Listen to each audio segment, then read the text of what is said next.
Hey everybody, what's up from Roll, Minnesota, your state of skate. Hey, I'm Butch Lehman, and today we're in for another episode of Rolling Reactions. Today's episode features a skater that I feel like doesn't get nearly the attention and recognition that he deserves.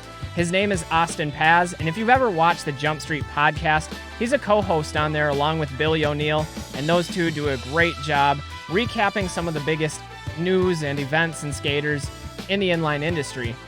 Anyway, today I want to give some recognition of my own to Austin for all of his work over the 2+ decades that he's been skating. So in this video, we're going to start out by taking a look at his most recent section produced by ButterTV called By the Slice. I've watched it once already, and it's pretty groundbreaking, so I think you guys will enjoy that one.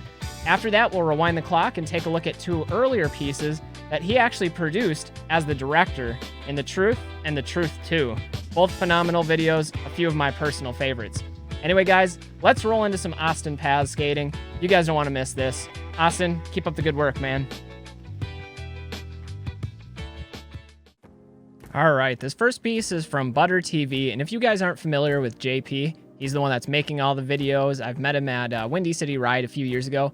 Really awesome dude, and just a beast behind the camera. He's got all the angles, and he regularly puts out these sections for different skaters, highlighting them, and that's something that I'm really grateful for, because I mean, I don't think there's anybody in the industry doing a better job of highlighting different skaters than JP. So keep it up with ButterTV. If you guys haven't checked it out, go to their channel, watch some videos, subscribe. And already Austin is hitting us with his signature trick. A lot of people out there know him for true topsouls, and there are some that are out there that are just super iconic when we're talking about inline. One of the things I've always liked about Austin skating, though, is his style, I think, is some of the cleanest and most flawless out there.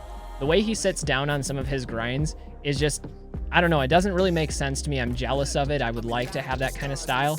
You saw it right there with that one. Really famous rail here. This one's been in a lot of videos before. And anytime you're skating a big kink rail like that, just making it down is an achievement. But hitting the switch up going left foot sole to right foot topsole, pretty impressive because it does showcase that technical dexterity of being able to do tricks both switch and regular. So I'm always a fan of that. You've heard it on this channel before when doing commentaries on videos. I like the little fish tap out of that one too. That was really sick.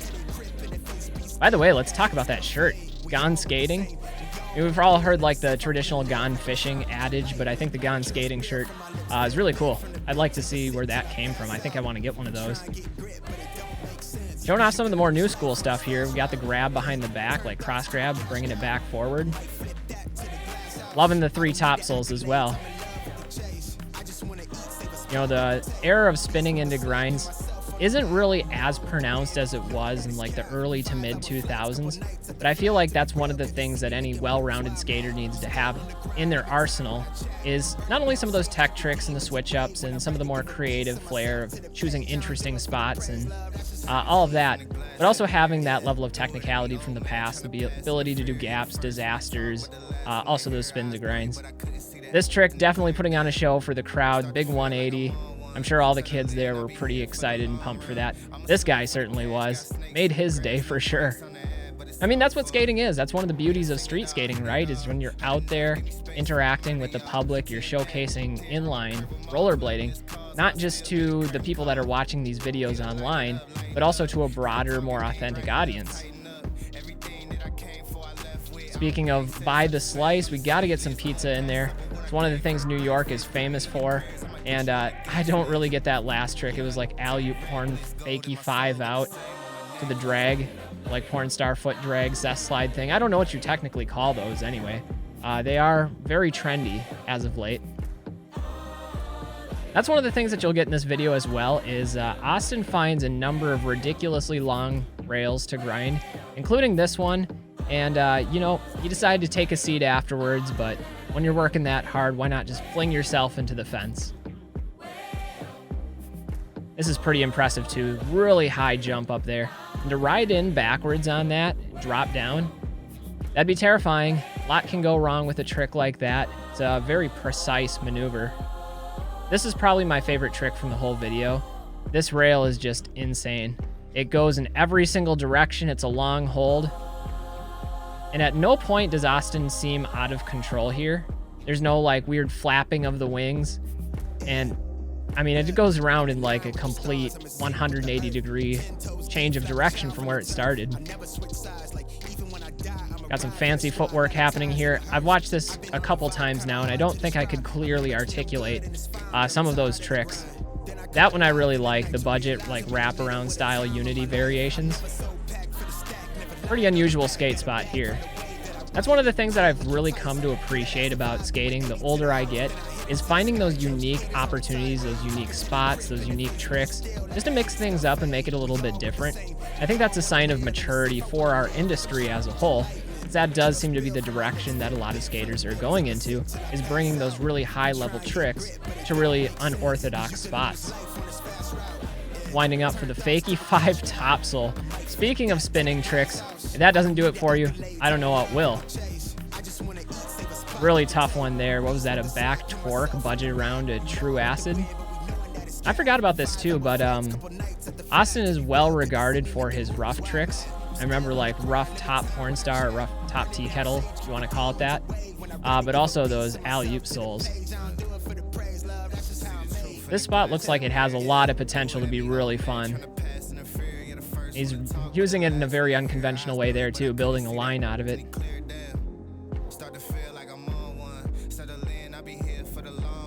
That's a tough trick to disaster into. A lot could go wrong with that one. Often when you see people doing disaster grinds, it's like front side royale, back royale, maybe a soul grind or a top soul. Top porn though, you missed that front foot, that soul foot, you're going for a ride. Also, look at this rail. Massive drop kink rail. I mean, this is a traditional hammer right here. Like I said earlier, having that variety of like the old school tricks with the new school tricks and the style to wrap the whole package together. One of the many reasons why I'm a big fan of Austin Paz. I can tell some of the guys here are fans as well. Giving him the fist bumps, the congratulations. It's an excellent section, very well produced. I really enjoyed it. Rewinding the clock here a bit, we're going back to The Truth 2, a video that was produced and directed by Austin, and he's got a section in this video, and it's actually one of my favorites. There's a couple really iconic tricks that stand out in this video that are ones that are constantly on my mind and on my list of like tricks to highlight my top 20 most iconic trick countdowns. And these videos were just really good, a star-studded lineup of skaters, and also just really well edited and produced. These are ones that I feel like have really great replay value. So if you guys haven't watched all of The Truth 2, go to Austin's YouTube channel where he has all of the sections posted. You can go on a binging watch spree, and if you haven't, you should, because you'll definitely enjoy that. It'll get you pumped to skate. Taking the really long ledge, backside down. By the way, let's do a shout out to these blue Valo skates. One of my favorite looking pairs of skates when they came out. I never really skated them personally, but it was one type of skate that I really thought looked fashionable. There we are, seeing that alley-oop porn 5 out again. The signature true topsoul. Full cab out the hard way. Beautiful looking trick. Bonus points there for the wall tap on the way out. Those little tiny details of style that I think really elevate a skater and make them more watchable. And like I said earlier, Austin has one of my favorite styles in the game.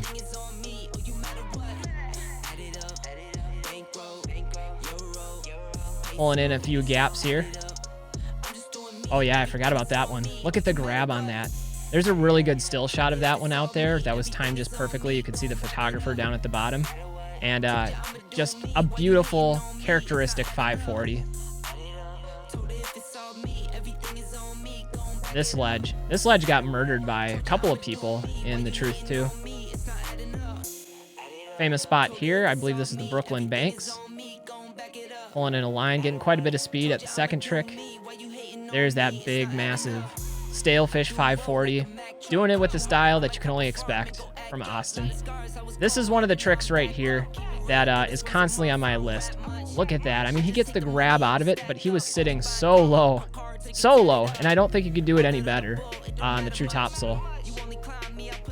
Also, we were talking about the top tea kettle earlier, and that's a really hard trick to do on its own, but to do it on a ledge, not to mention one of the ledges that don't have that perfectly formed 90-degree angle, and then you add a curve to it, and that's a lot of details and a lot of extra challenges to an already difficult trick.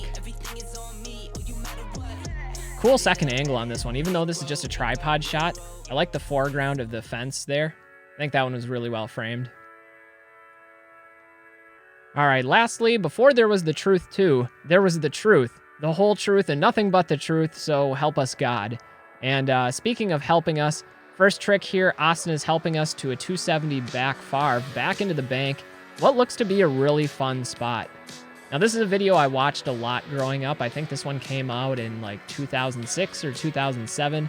That was right in my heyday of skating when I was in high school, just going into college. So I was doing a lot of skating back in those days.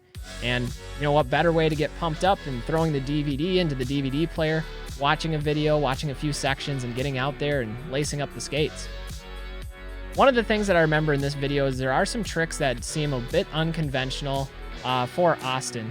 Like, for example, this one, he does the zero top acid, and that's a trick that I don't know if I've seen him do in any other section. Also, I'm really digging the big wall ride 180 over 2 sets of stairs. Not often do you get that kind of trick over 2 sets. A lot of really technical ledge tricks in this section too, if I recall. By the way, you notice that true topsoul, done perfectly and very steezy, was actually done with his right foot, and the couple earlier ones that I'd pointed out were done left-footed. So once again, pointing out that technical dexterity that a lot of these really high-level skaters have, including Austin here. You got a zero topsoul at the right foot, fakie 450 back royale. Later on, I think you'll see some topsouls with the left foot as well. I think he's got a couple 360 topsouls that are left-footed. By the way, this clothing drop spot looks incredibly dangerous. Like, that just seems like a structure that would wobble around to me. Really high up there, wall stall, back into the quarter. That's the kind of trick that I would really enjoy doing, being more of a park skater myself. Got the 270 back royale. Oh, I forgot about these ledges. These ledges also have some really great clips on them over the years. This is a nice one, too. Got the Savannah jumping up into the front Savannah. I like the little kick out on that one, too. This is another spot that I think would be really fun to skate. A little bank going into the stair ledge. Here he's taking a really unconventional way up the stairs. You could just start up and go straight to the trick, but by slaloming up the giant stairs and ducking under the rail, makes the clip a little more interesting to watch. Oh, we're back to the ditch skating. And see, I've never found a spot quite like this, but I'm jealous of all these different videos that have had like this perfect setup to a ledge, and I've always wanted to skate something like that. Is that a fakie 720 at the end of that one? I'm not sure if that was a 5 or a 7. I'll have to rewatch that. Once again, talking about the rough grinds there, you had the alley-oop top tea kettle. And there's that 360 topsoul with the left foot that I was talking about. A lot of versatility here. Pulling out that 540 right at the end. That's a lot to sneak in there with minimal speed coming off of the alley-oop top horn. Oh man, we're skating down roofs now. Soul to drop. I think that's the trick that I would choose, but if I'm being honest, I'd probably stay away from the roof drop to begin with. Another very famous ledge here, and putting on a full cab clinic with the full alley-oop soul, full alley-oop horn. Those are two tricks that are near and dear to my heart. It's kind of my bread and butter, the full cab tricks. Look at that. That was beautiful. Again, that one was with the right foot. And here we go with the left foot. I noticed what you're doing there, Austin. That's not going to escape me. Got another top tea kettle. Buttery smooth. Really stretched out on the backside there. Oh, these tricks. This next one. Soul to 3 topsoul on the tiny little down rail. That's a really quick maneuver, one that's almost entirely blind, because when you're grinding that, there's no way that you could adequately spot that as you're spinning. So you're just kind of trusting your body instinctually to know where it needs to go. Big gap there at the end. Get some high fives. Anyway, guys, that's going to wrap it up for this episode of Rolling Reactions featuring Austin Paz. Now, together, Austin and Billy O'Neill host the Jump Street podcast. And if you've been living under a rock and you haven't watched or subscribed to their channel yet, definitely get over there and help support blading. On their podcast, they do a great job of showcasing and highlighting different skaters, different professionals, different events and competitions. And I'm a huge fan of everything that those two have put together. Also, a shout out to Austin Paz.